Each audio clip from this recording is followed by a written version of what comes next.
And joining me now from Houston, one of the centers of the U.S. oil industry is Carl Larry. He's director of oil and gas for the consulting firm Frost and Sullivan.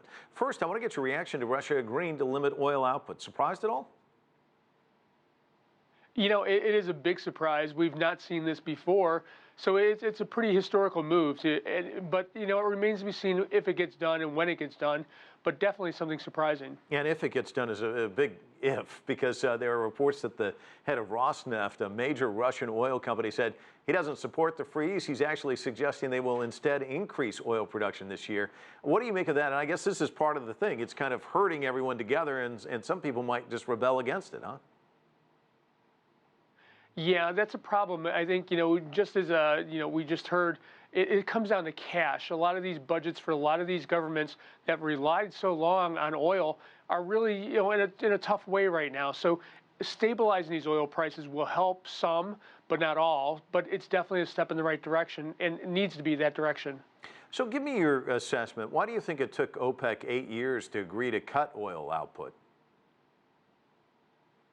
Well, you know, for the past few years, since the 2009 recession, oil prices have been pretty good, so nobody's really needed to cut. But these past 2 years have really put a dent in those incomes, and it really has come to a point where they need to find a bottom for this price and try and make up some ground that they lost for these past 2 years. But they thought they could wait it out. They thought that they could just weather this storm and the demand cycle would come back and prices would bounce back. But that's not happening. It's not going to happen. So they had to take some action here. And why should your average consumer care about these caps, do you think? Well, you know, it's going to help stabilize the industry as a whole. A lot of these countries that are dependent on oil incomes really do supply a lot of jobs for the industry.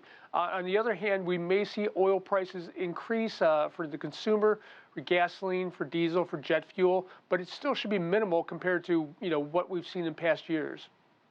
And what do you think the oil output limits will mean for oil and gas exploration in the United States? Elena kind of touched on it. Of course, we've seen this explosion of fracking shale gas. Do you think that's going to make a comeback as a result of this? You know, the comeback is possible. I think it's going to be incremental. I don't think that if we saw $60 oil or $65 oil, it would be a very big leap. We're going to need to see a lot higher than that just for some cushioning. So if it goes up to 70, it can come back down to 50 and people will still make money.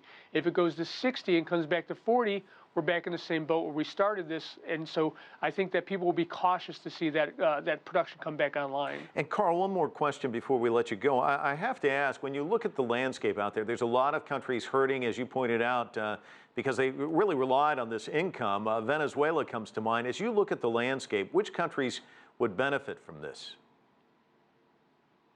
I think you start off with the Saudis. Obviously, the Russia would help. They could probably need the extra cash here, and the cut would help. Kuwait, Iran would definitely see some benefit, but the smaller countries, or those countries that you mentioned, the Venezuelas, Nigerias, the Libyas, they're still going to have some troubles going forward. Obviously, the U.S. would find some support because we are not just a producer, we're a service provider too, and that's going to help our businesses here. All right, Carl Larry joining us from Houston. Thanks so much.